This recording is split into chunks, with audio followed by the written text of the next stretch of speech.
how does the church navigate certain political issues? Because they do get involved still. I mean, just look at the Utah Compromise several years ago and the RFMA just a couple of years ago, where we sent church representatives, 70s, to the steps of the Capitol for the signing. And what should the role of the members of the church be? How do you live as a Christian, as a Latter-day Saint, within an increasingly secular world? And in the U.S., what is the role of Christianity in our founding and in our founding documents? Why do we see so many atheists today gravitating to that founding and its principles while trying to dismiss the Christian underpinnings of its doctrine? Politics is oftentimes about compromise. Where do we compromise as Latter-day Saints? Do we compromise on doctrine? There's some examples out there. Living in the world but not being of the world can be very tricky. Ralph Hancock, professor of political science at Brigham Young University, joins me in this episode to talk about these issues. Ralph is also the source of the curriculum for the homeschooling program Fathom the Good, and this episode is brought to you by them. In an increasingly secular world, more courses, classes, curriculum need to be focused on these underlying Christian principles. And Fathom the Good, which provides courses for high school-aged teenagers, does an incredible job of addressing the question of the good. It is a piercing light in the midst of darkness that our education system has become in the United States. Check out Fathom the Good. Go to fathomthegood.com and get a free sample course and equip your kids with the tools necessary to actually think. Here's the interview.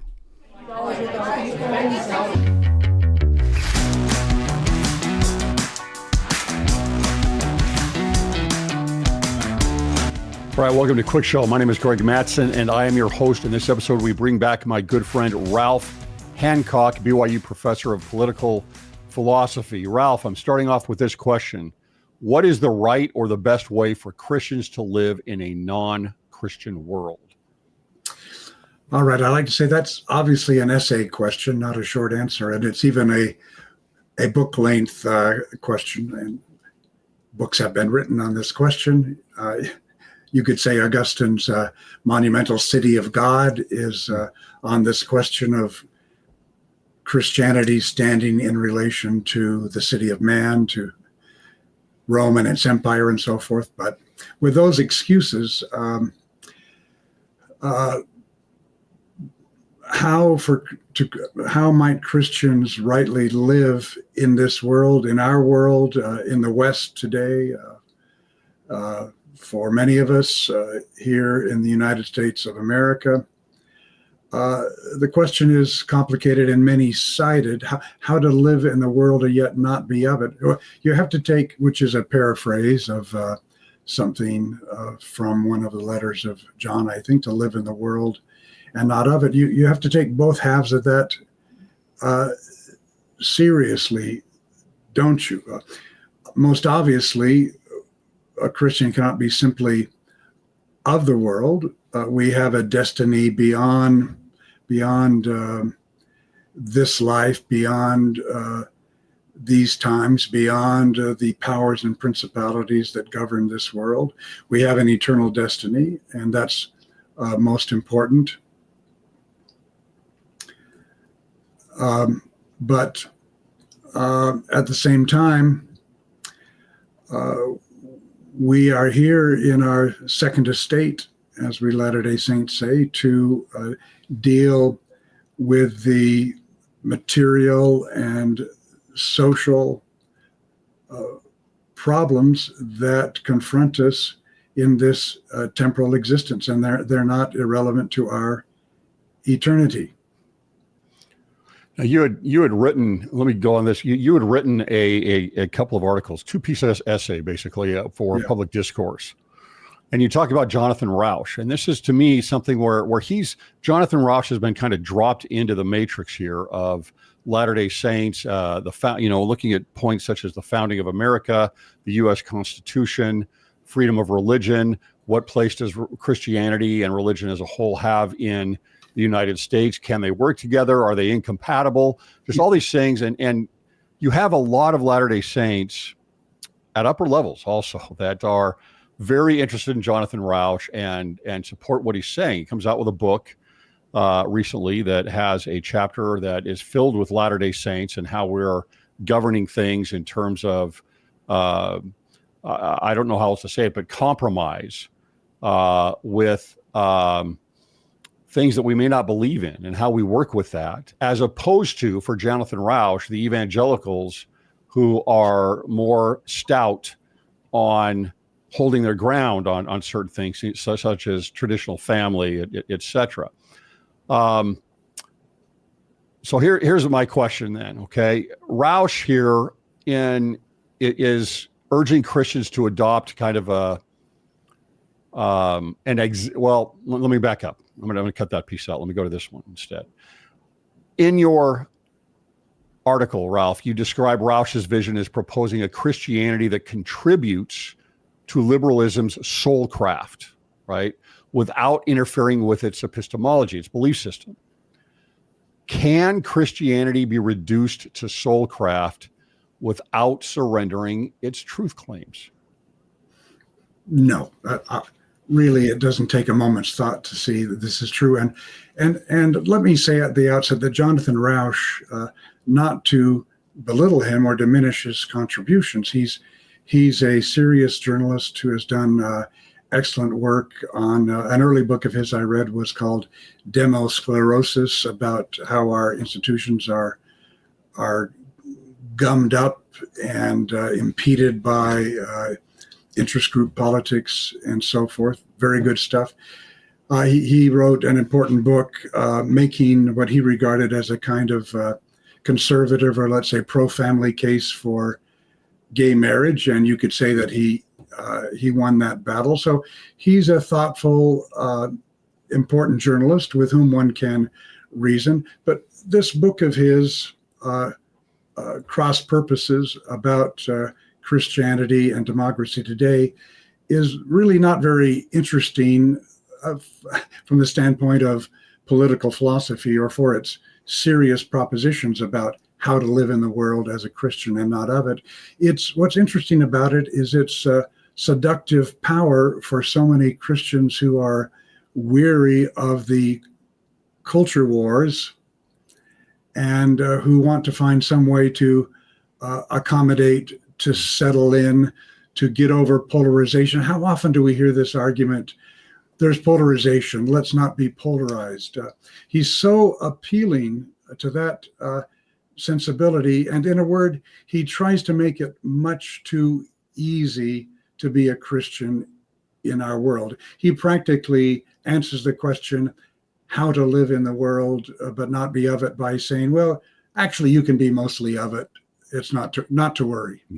So that's he really doesn't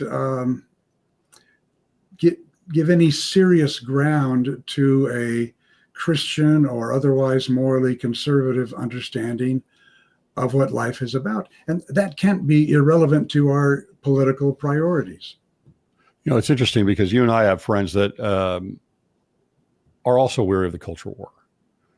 And yet when they see what Jonathan Rauch is teaching and the embracing that the Latter-day Saints, certainly institutionally, BYU as an example, have embraced him and his approach, it's still for people like that are weary of the culture war and still are saying, whoa, wait, what is going on here? The compromise is not what we're looking for. It just brings up a question of what way do we go forward as Latter-day Saints with these things? I mean, you talk about living in the world, but not being of the world. And yet, what is a compromise? It sounds to me more like something you would do in politics in trying to get policy or law passed between two sides that are trying to duke it out, and we compromise and we end up with a bill. Is that really the way to handle things with Christianity and religion? Well, politics in any degree democratic must always involve compromise, but just where does Christianity, where does the restored gospel, where do our fundamental moral beliefs and beliefs regarding the family come into this? That's the question. And Roush really sweeps all those questions away. If you read him carefully, he's amazingly dismissive of any serious moral propositions grounded in a Christian worldview. He does not care. So I don't know whether he's deceptive or self-deceptive or just doesn't care to think very deeply about these things.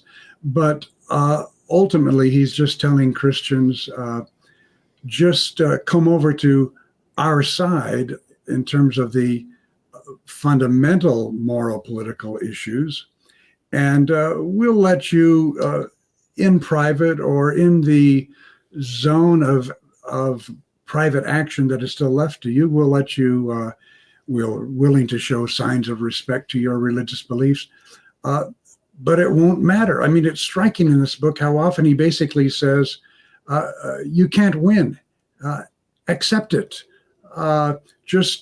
You can be part of us, but just be a good Christian now. It must mean don't try to win. We're happy to have Christians involved in democratic politics, the politics of a liberal democracy, as long as you don't think you might try to win as a Christian. Yeah, well, he seems to think that, look, I mean, it's great that there's religion in America. He didn't used to think that. He did not, even a few years ago, he was not saying this. So now he's saying, okay, Christianity is necessary, but just don't get dogmatic on things. And if you don't get dogmatic on certain issues that I believe in, being Roush, then great. Then you're in a good place, and we can really work together, and this could be a great thing.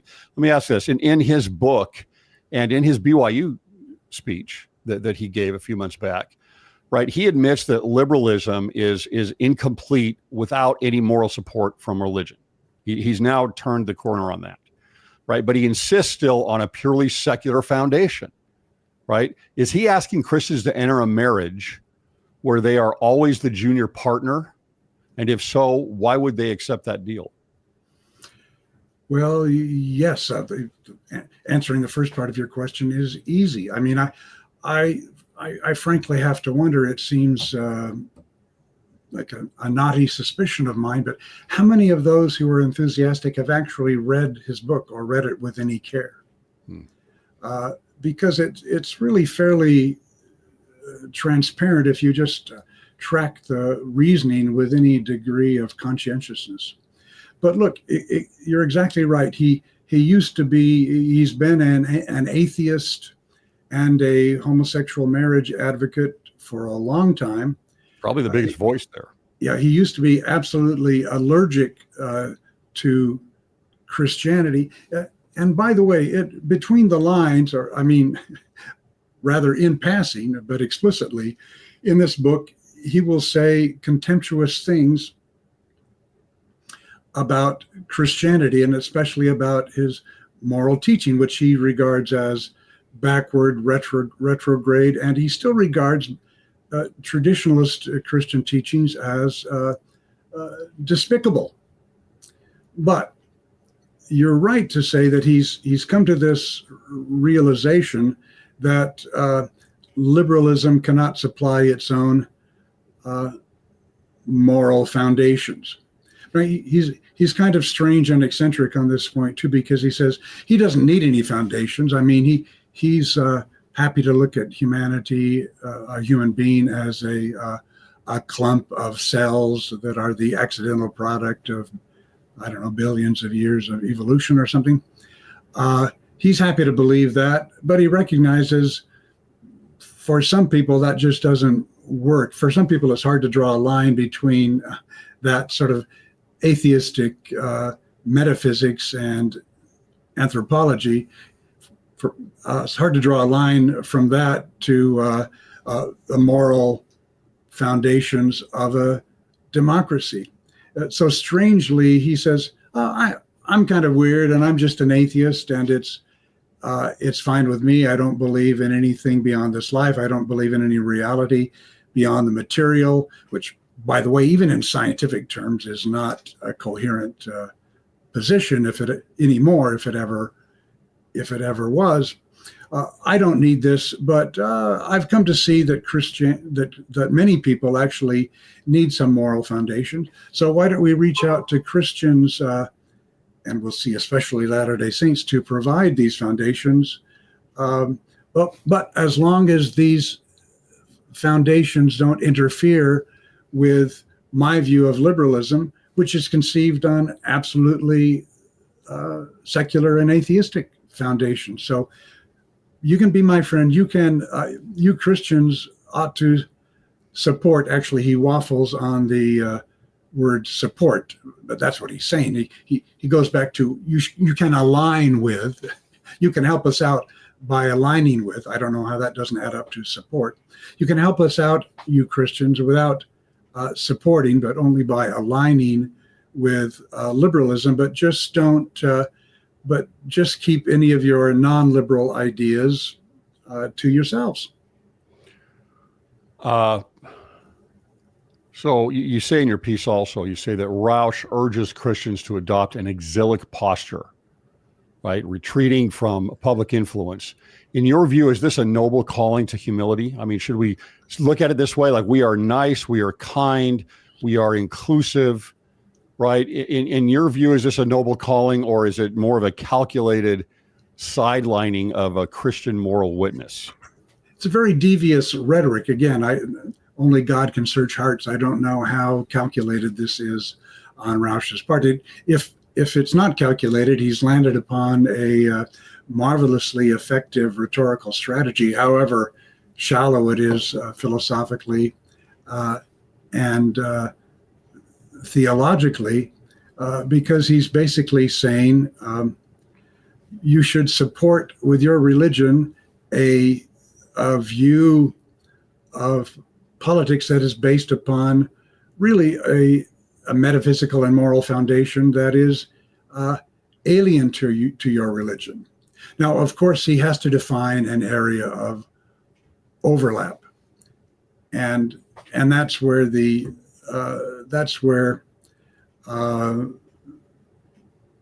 his argument really kicks in. That's the essence of his argument. What is that?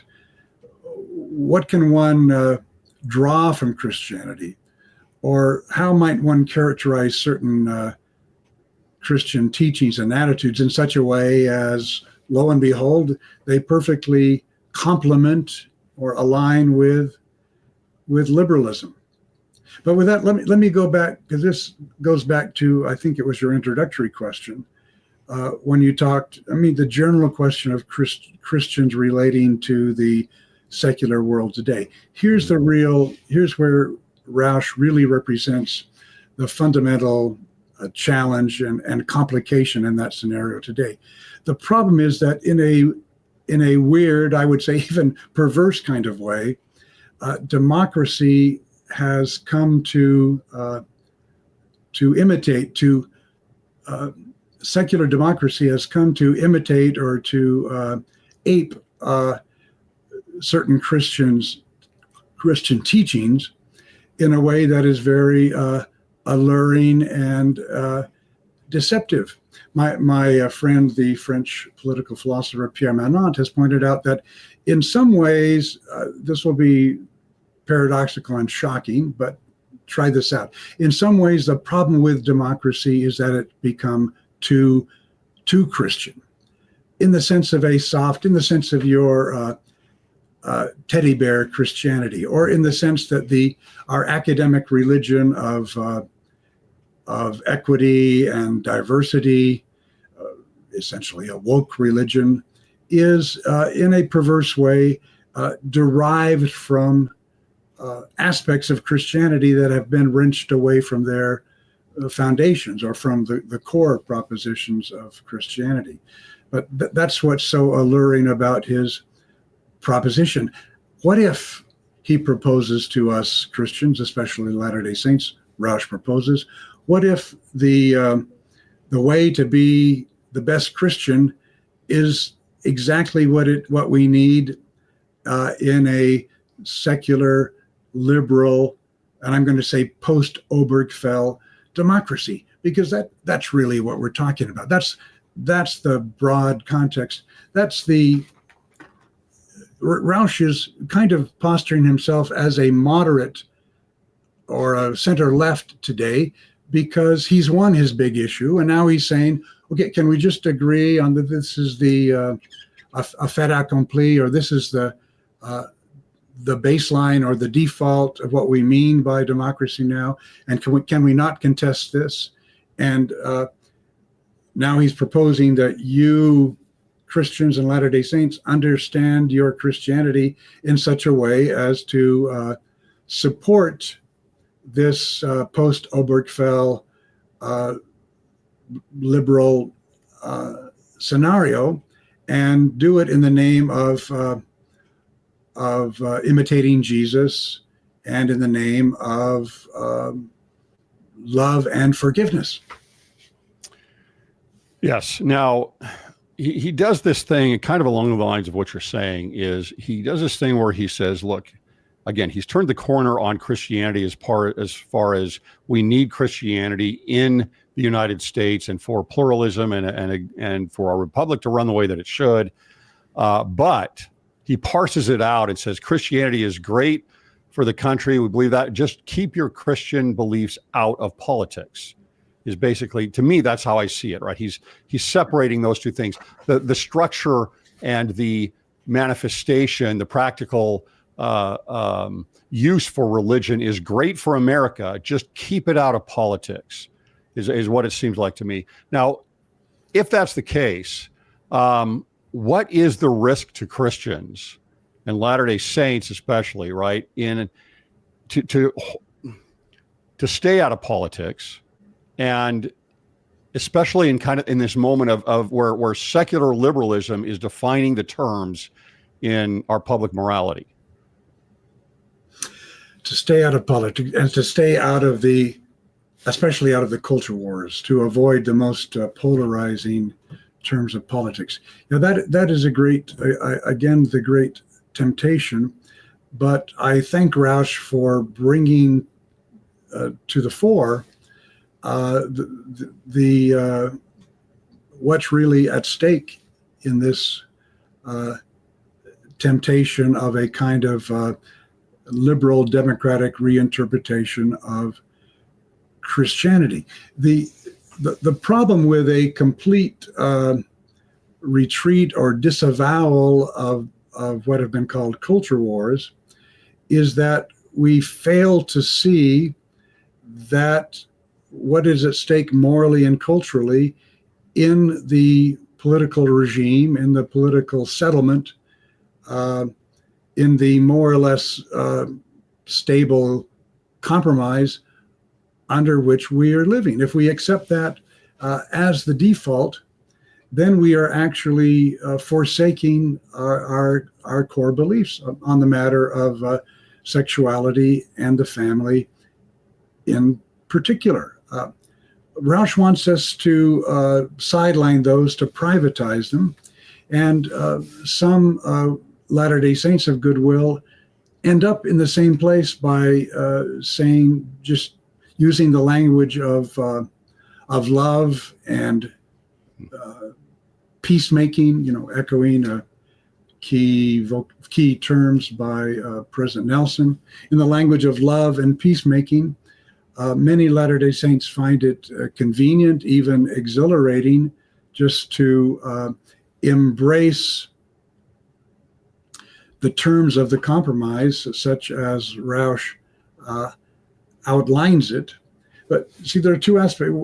One aspect is be nice and compromise, but at a deeper level, and this is the really seductive and subversive part of the argument, at a deeper level, the argument is the truth of Christianity has nothing to do with chastity or with the structure of the family or with any stringent moral demands. The truth of Christianity is all on your teddy bear Jesus side, Greg. The truth of Christianity, those other things are historical inheritances.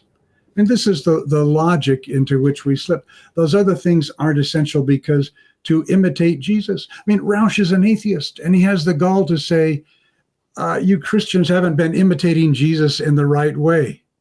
You know, as if he really deeply cares or invested in imitating Jesus. I mean, it quenches indignation, to quote Alan Bloom. It quenches indignation if you think about it, what he's really saying here.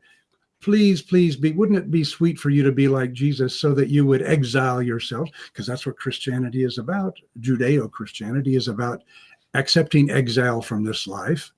And so can you just let the liberal progressive project take control of this world and accept your exile to a pilgrimage awaiting another world? That's really the proposition here.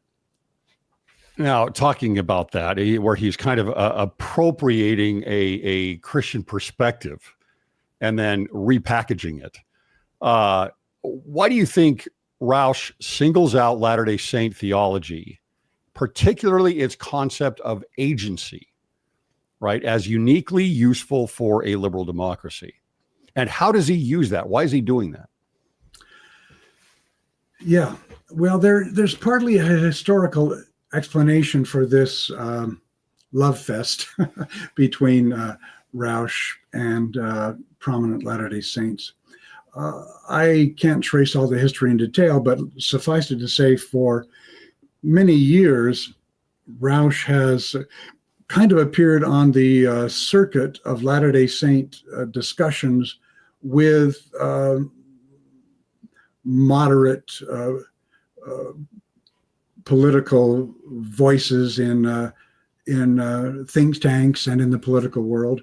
Roush has been part of those discussions, and he's befriended leading Latter-day Saints, and he's been happy to accept that friendship. And Latter-day Saints have been maybe a little flattered, even exhilarated by this prominent atheistic political voice, embracing a Latter-day Saint vocabulary in some respects. So, like a personal, Roush has become part of the a sort of a Latter-day Saint conversation in engagement with secular political thinkers. And that's all right up to a certain point. I'm not denying that Roush is an interesting interlocutor, or that it wouldn't be of interest to have him speak at BYU. We can come back to that if we wish. But the key, you're right to mention that but he seizes upon, and obviously he didn't find this by himself. He had some Latter-day Saint help in finding this. He seizes upon the concept of agency in order to argue that here's really a fundamental theological principle that fits perfectly with liberalism. So your listeners have this pretty clear question before them that each has to decide. Is the way we talk about agency in a Latter-day Saint theological context equivalent to what liberals, I mean, especially secular, progressive, contemporary liberals, mean by freedom? Seems to me the answer clearly is one of two letters, but let that be a matter of study for each of your listeners. But he grabs this idea of agency and glosses it as if we were talking about a secular doctrine of freedom, to say that Latter-day Saints believe effectively that more choice is always better. We don't want to constrain, or there's really no authoritative guidance for choice, because the heart of the gospel and the meaning of life is agency itself. And this agency has been detached from, abstracted from all moral framework, or all, I would say, how shall we put it, metaphysical or ontological framework. The meaning of choice is in choice itself, and doesn't owe anything to the relationship between agency and atonement, or the plan of salvation, or the moral laws that sort of, for us, are built into the fabric of the universe. All of that is cast aside by this sole focus on agency, reinterpreted as liberal freedom as the essence of the gospel. Yeah, I just think that we need to be very careful as Latter-day Saints to have our theology repackaged, repurposed, appropriated for political ends, right? Especially Yeah. by someone who is openly rejecting the core tenets of our faith. Yeah. I mean, at a And certain, yeah, yep, go excuse me, ahead. Greg. At a certain level, I'm moved to say this doesn't even pass the straight face test. I mean, excuse me, but I don't think we should be having this conversation. It's not a philosophically and theologically, it's not a serious conversation. And anyone who reads his book with any philosophical or theological background and with any degree of critical acumen will see that the argument in itself does not pass the straight face test. So the really interesting thing about this book is what makes it so seductive, socially, psychologically, and emotionally, especially for some Latter-day Saints. Why are we? You can put a good face on this. We want to be obliging. We want to reach out. We are open to truths that arise in all spheres of life from different kinds of Paul's people. words, right? Virtue, whatever is lovely. Yeah, we want to be open. We want to extend a hand of fellowship to non-members and non-believers. That's all good, but what psychological rewards are we receiving by doing this? We get to play with the big boys. We get to be featured by a nationally prominent journalist as the best Christian theology for dancing with liberalism. It's again, I don't think the argument itself passes the straight face test, but the social and emotional seductiveness is maybe all too easy to understand. We want to be we don't want to be compartmentalized, especially we professionals, we academics, we who have any pretensions to being successful, as success is now defined in our globalized economy and in our elite media and academy and so forth. We want to be successful, and here's a chance to play ball and to be taken, as it were, into a kind of inner circle by somebody who's clearly made it in Washington, D.C. Yeah, it just seems to me that again, he parses this out. It's kind of a watered down theology is what really works in America. If you're going to be involved with politics, if you're going to have a voice at all, just make sure that voice is watered down. Don't be dogmatic with your religion. And we can all get along in this way. It's kind of like but the problem is obviously the tension comes up. I see as he's kind of giving us a get out of jail free card, right? Mm-hmm. That allows us to don't go to jail, but you're allowed to go straight to moral relativism, right? That's what he wants. He wants us to go straight to moral relativism, and it gives us this get out of jail card. In order to do so, is that compromise? Is that what the compromise is? Well, maybe we need to step back and say, in a way, if the sides are drawn in a way that is, let's say, polarizing from the outset, and by definition, if the sides are drawn in a way that says either Christians and Latter-day Saints enter politics by saying, God says this, God is on my side, and therefore those who disagree with me are wrong and maybe evil. Obviously, the right way for Christians to deal with the world, because dealing with the world, again, back to your first question, inevitably involves dealing with the powers that be, with the political world and the hierarchies, the elite sensibilities that are attached to the political world. But the answer, the alternative way to engage, alternative to Roush's way of this smushy and deceptive compromise is not obviously to say because God says so. It's not like, for example, a scriptural fundamentalist approach. These things are wrong because the Bible tells me so. No, politics is inherently about reasoning together, always imperfectly, always with motivations of interests and with power dynamics at work. But there's not politics without reasoning together, ultimately, about our highest priorities, and therefore about the human good, about what a good, flourishing existence consists in. But contemporary liberal politicians and political theorists, we could go back to John Rawls and his theory of justice that was launched in the 1970s.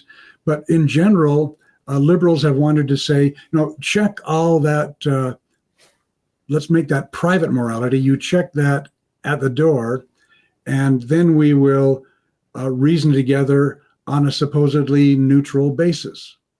But allow me to announce there is no neutral basis. Every one of us, Jonathan Rauch included, is basing his argument and his political priorities upon some understanding or another, however diffuse, however implicit, but some meaningful understanding of what it means to be a human being, of what it means to flourish, of what this life is all about.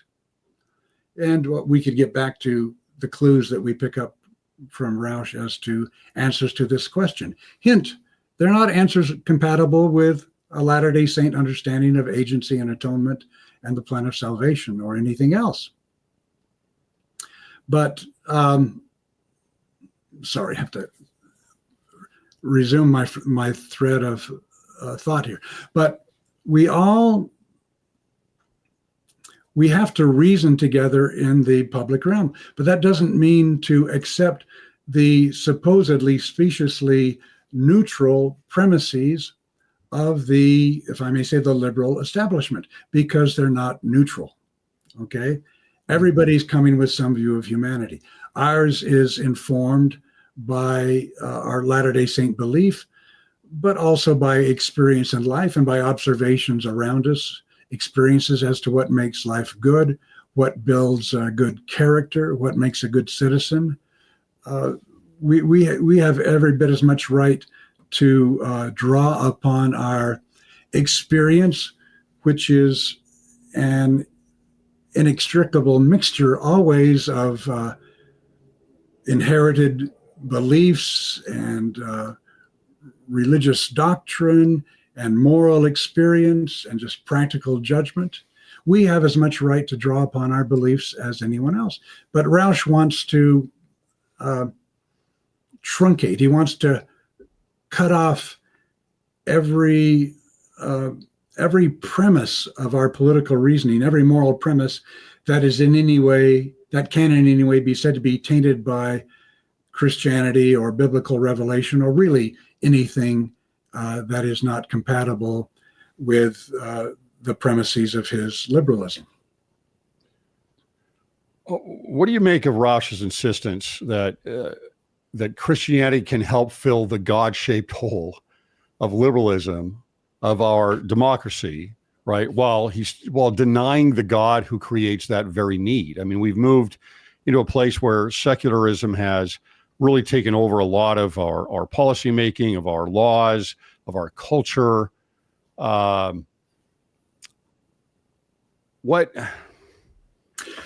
can he see this in a way that says we're going to hold off on your faith while you participate in your communities, but we're not going to accept the faith into your politics, even though there is this, as I see it, a huge hole that needs to be filled with faith itself. Yeah, well, but he wants to take your God and your religion, Christian, Latter-day Saint, and sort of cram it into the moral vacuum that arises from liberalism in order to support liberalism, but what if it doesn't? What if it doesn't fit that hole? What if it doesn't serve that purpose? He doesn't even want to think about that. Again, that's you've put your finger on the rather obvious and major defect in the argument if you look at it at all philosophically or theologically. So he wants Christianity to support or align with, the words don't make any difference, support or align with liberalism, but without any residue, without any remainder, without attaching any decisive importance to those elements that don't fit with his liberalism. And again, I emphasize this would be a different discussion if we were talking about the whole history of American liberalism, but he's a liberal in a post-2015 sense. And it's that settlement that he wants you, it's that settlement with which he wants to align your Christianity. Now, Roush states and believes that secularism has aggressively moved the Overton window. I mean, I don't think it's pretty hard to say that's not true. It has moved the Overton window, right? Do Latter-day Saints and Christians as a whole have a moral obligation to contest that movement rather than adjust to it? Yeah, two kinds of comments on that. First of all, I have to point out this comes in when he uses these terms. He refers, you've rightly noticed, to the Overton window, and there's a kind of moment in passing. It's one of my favorite, in a way, the most candid moment in the book, the most politically realistic moment in the book, because he pauses and says, "Now I grant you that liberalism has massively moved the Overton window to the left in some sense." But this is really in the midst of an argument. The whole section he's writing in here is meant to show that Christians have nothing to fear because the law in America is friendlier to Christians than in any other country. And supposedly we have the Supreme Court on our side and this and that. So right in the middle of saying we have nothing to worry about and the fear is all just stoked up for political reasons by grouchy evangelicals who support Donald Trump and so forth. Right in the middle of that argument, he pauses to say, "Well, I acknowledge that the Overton window has been massively moved, but that's the whole point." I mean, he wants to. He wants to settle on the moment at where we've reached in the Overton window now, or let's say he wants to enable a ratchet effect to make sure that we don't at least slip back behind where we've come. So if we agree with him that the Overton window has been moved massively, or that, which is really equivalent to saying we have been losing the culture war, or maybe even that it's lost in decisive respects. Here's what I ask of those who want Latter-day Saints to have nothing to do with culture war. And on this point, our friend Paul Marrow, exhibits a candor which is unusual, because Paul essentially says, let it go because we've lost. All right, that's an arguable point. My point is, don't say let's not get involved in the culture wars. Let's just be nice and compromise. Let's not say any of that, at least not before saying we've lost and it's a disaster. If you take essential LDS teaching seriously, if you just reread the Family Proclamation to the world, it's a proclamation to the world, and it warns against the fate that befalls peoples and nations who ignore the fundamental truths of the family. See, if that's true, it's not just a matter of opinion, and it's not just a matter of religious salvation either. It's a matter that affects the sustainability of a civilization and a nation. So it's not just like an irrational opinion or a matter that we take on faith because we're a certain kind of Christian. What the Family Proclamation says about the family is an anthropological truth, as well as a religious truth. It's a truth about human nature that cannot not be relevant to politics, I would say. Yeah, I will say, Paul, I don't think that he would say compromise. He's not a big fan of Rauch either, but I think he would say, back away from the culture war, but I don't think he would say compromise on these issues. No, but I was praising him for saying plainly, we've lost. And so the question is, say we've lost or largely lost, then what shall we do? And this again comes back to what you raised at the beginning. Yeah. I would say that the culture war is impinging on us all the time. And this is Roush's great blessing, great gift to us, Latter-day Saints and other Christians, that Roush, a careful consideration of Roush's proposition for a Christian liberal alliance makes us realize that the problem with the culture wars is that it is already inside our religion. It already affects our very self-understanding and our very religious understanding. So it's not outside of us. I wish it were. It's already part of the way it's part of the lens through which we see our religious teachings. Just take the Roush gives us the perfect example in agency. So many Latter-day Saints, could be on the abortion question or many others, they revert to the principle of agency as if that's a trump card that completely short circuits every serious moral, political, and religious question, really. Well, abortion is supposed to be wrong, but agency. So the great risk of ignoring or striving to ignore the culture wars is that we will ignore the fact that the culture is changing our religious and moral beliefs from the inside. There's a tendency of subversion. There's a tendency of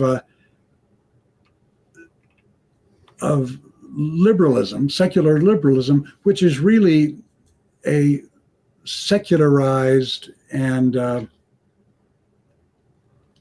emasculated view of Christianity that will actually seep into how we understand our own Christianity, and will yield a view in which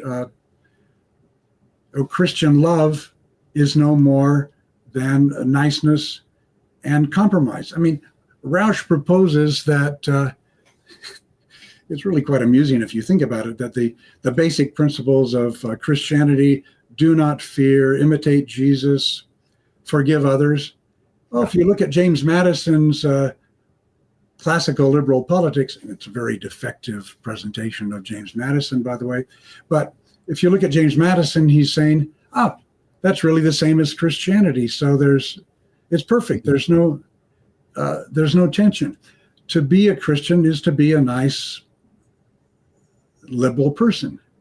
And then the other, like, backward beliefs you may hold, well, if you have to, but just don't presume to bring them into the public sphere.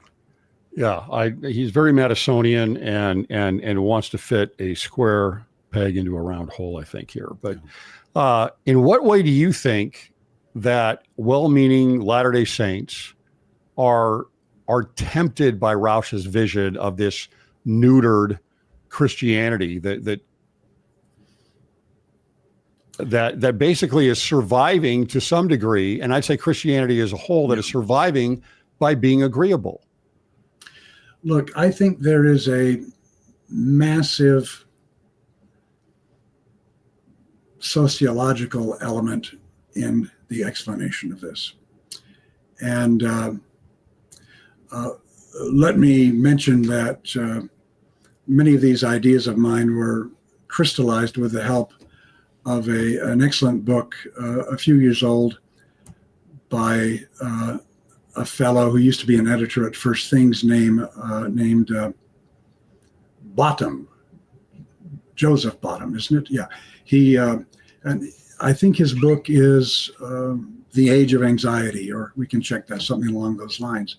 But he makes this argument with respect to Protestants who, WASPs, white Anglo-Saxon Protestants, who were, from the beginning, sort of the leading, the core elite group in American society, politics, education, and everything. But for various reasons, they begin to lose their hold in the 20th century.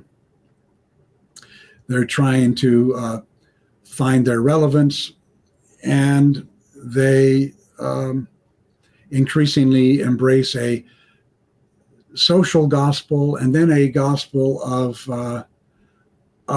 liberalism, which transposes the meaning of Christianity into an idea of progress and a sort of secularized fellow feeling. But anyway, why is this so tempting? It's the virtuous leadership that Protestant elites had exercised, and let's grant that they did much good. I mean, they're worse countries than the United States of America, and I'm talking about Northern Protestant elites, so let's not blame them for slavery. They're worse countries than Yankee America from 1800 until 1950 or something. You could do worse.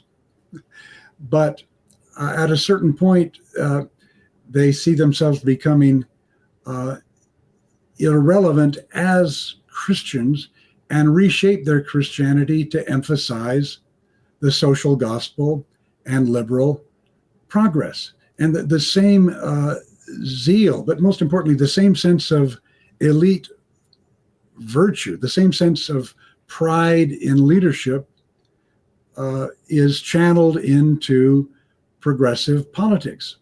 Now, what struck me is how Latter-day Saints in the present generation, let's say, how vulnerable we are to that kind of essentially a sociological temptation. We Latter-day Saints have just sort of been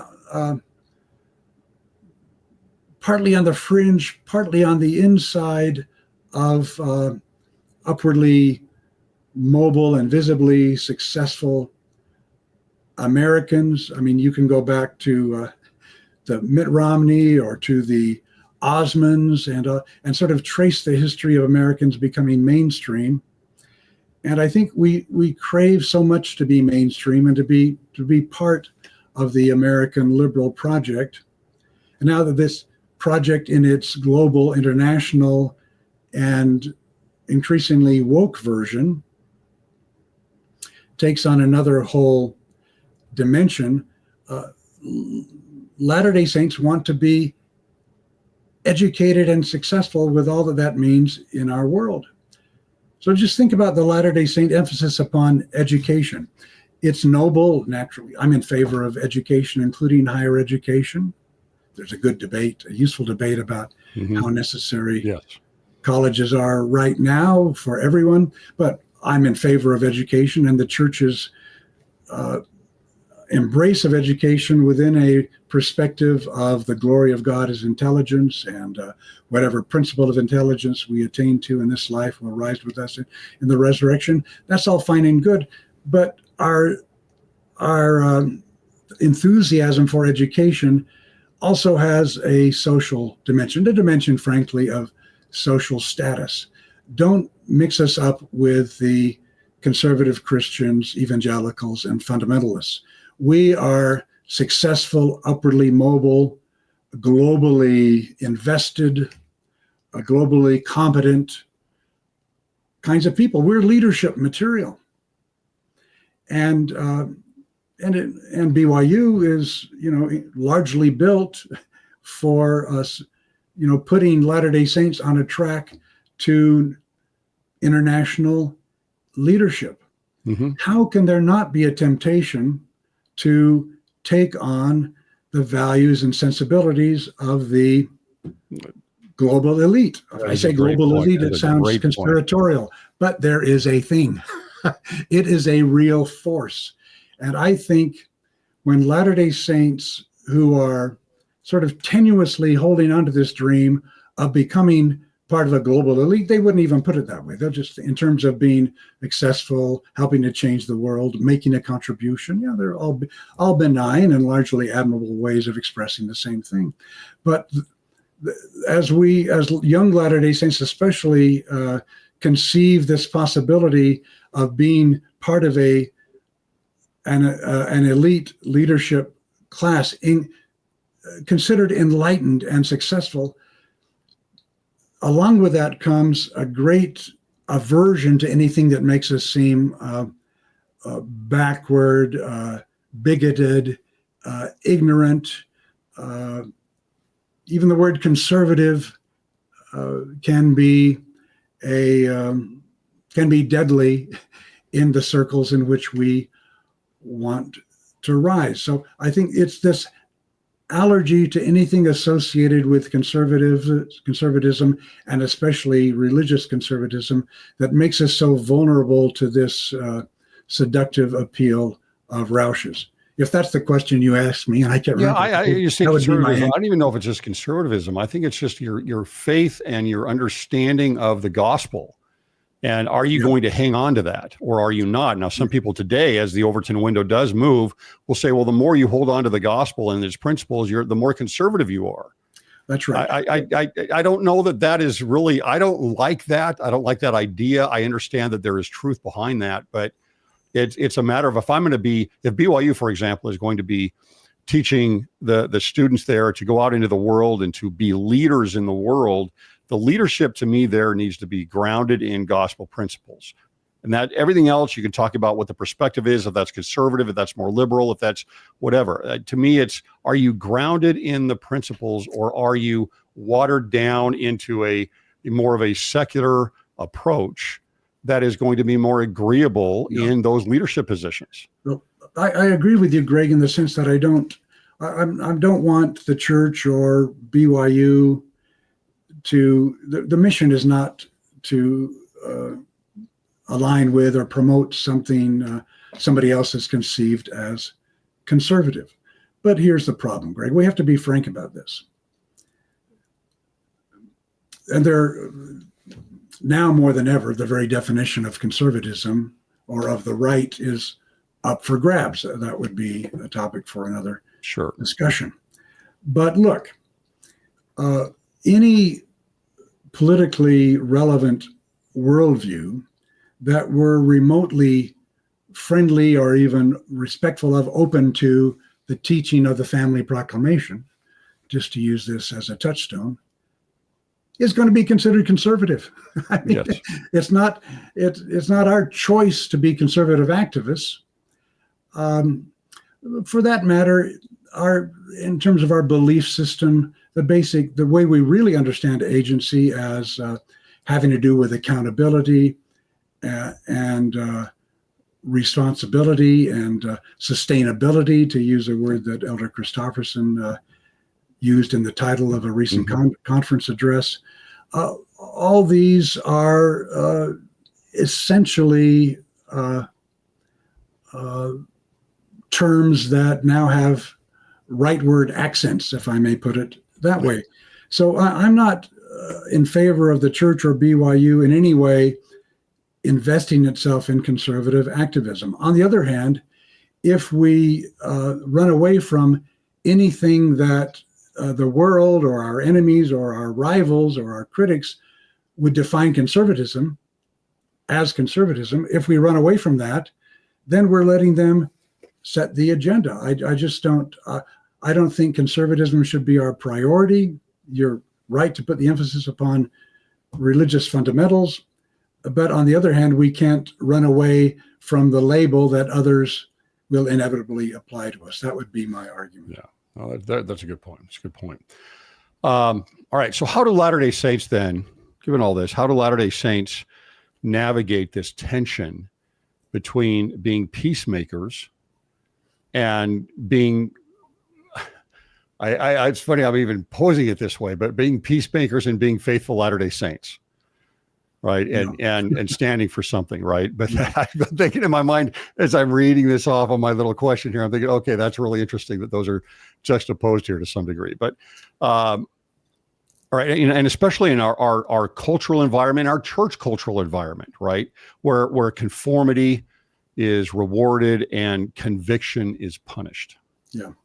A short answer would be like one argument or one discussion at a time. It's not as if, I mean, these are things that in practice must be balanced, reconciled, and never completely. The tension is never completely resolved. We want to be respectful, tolerant up to a point, good listeners, open to other points of view, but we want to stand for something too. So it's not as if you can just highlight one end of the spectrum and say that that's the right way to go. It's a matter of practical judgment in every case. Just in addressing our contemporary political situation, you have to deal with the options that are on the table. But I would say this, not to deny that justified anger or righteous indignation can have a place even for a person striving for sainthood. Still, if you're acting out of anger, especially if you're constantly angry, that's a bad sign. You probably should be thinking about something else or go into some other business. This shows up neatly, by the way, in the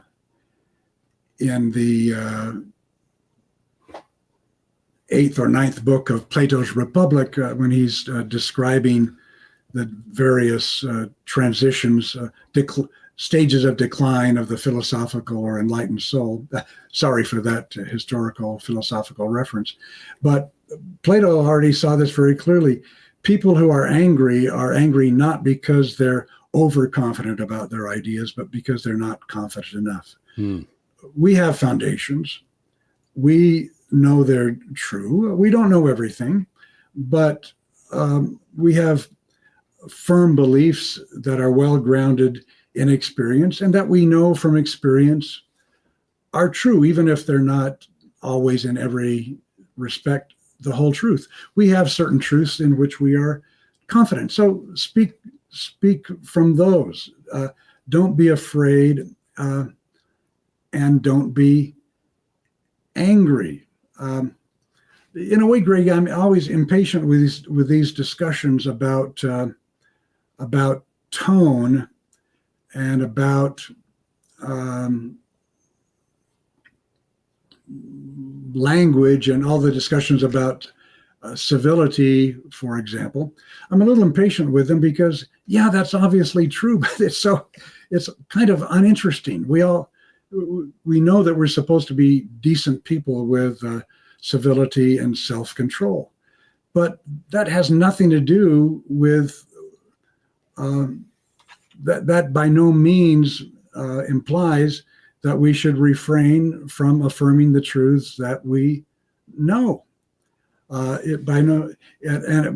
here again, we can't take our bearings by who might be offended or claim to be offended. We should go out of our way not to give offense intentionally, but if we are doing our best to reason wisely and conscientiously, seriously, and somebody takes offense and believes we are bigoted or haters, well, that's their problem. I think, in most cases, they're the haters. I'm going to do my best not to hate them in return. But we can't make peacemaking the enemy of standing for something. There we sort of quote the mantras of two of our prophets of living memory. And another, maybe you can help me remember, there was a general authority talk that distinguished contention or being contentious from contending for the truth. Yeah. Mm-hmm.